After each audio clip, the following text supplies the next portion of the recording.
Bienvenue sur la 10e étape du Tour de France 1991, une étape 100% bretonne entre Rennes et Quimper sur 207,5 km.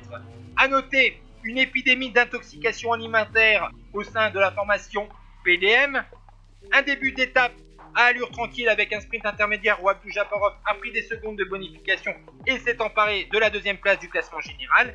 Et après des offensives de Rodante et Vermotte, un coureur a réussi à prendre la poudre d'escampette au kilomètre 83. C'est le dossard 134 de Thierry Laurent, la formation RMO, vainqueur la veille déjà avec Mauro Ribeiro. Le coureur français a obtenu 1 minute d'avance au kilomètre 86, 4 minutes au kilomètre 100. Malheureusement pour lui, son écart a fondu, 1 minute 30 au kilomètre 129 et a été repris au kilomètre 147 grâce au travail de la formation Panasonic.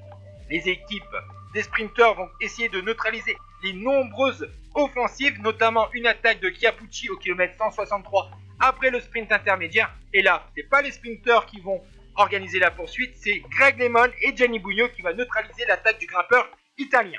Et le bon coup, il est sorti au kilomètre 178 avec 4 coureurs. Michel Dernis, le belge de la Weilmann, vainqueur du Grand Prix de Francfort 1988, lauréat du Tour de Grande-Bretagne 90 et d'une étape de la Vuelta cette même année en 90. Un Danois, Brian Holm, de la Histoire Sigma, lauréat de Paris-Camembert.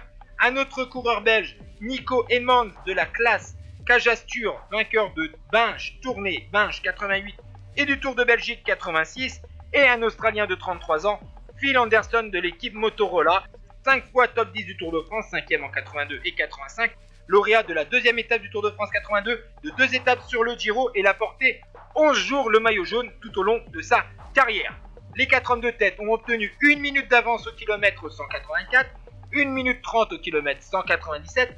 Leur écart a ensuite été réduit à 30 secondes au kilomètre 202 grâce au gros travail des formations Beuclair pour Van der Arden et Lotto pour Johan Mousseau, de sprinter belge. Malheureusement pour les équipes de sprinters, ils ne reverront jamais les 4 hommes de tête.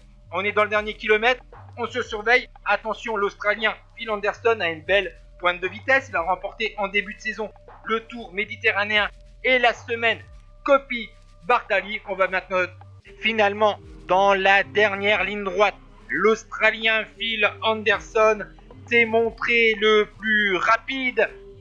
Vous le voyez à gauche de votre écran, il est bien plus puissant et va donc devancer ses compagnons de fugue.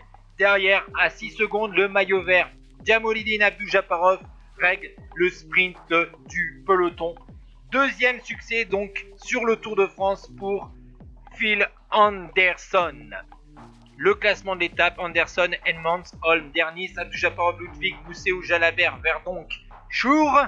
Et le classement général, Lemon devant Abdou Japarov à 1,09, Eric Breking à 1,13, Indurain à 2,17 et Jean-François Bernard à 3,11.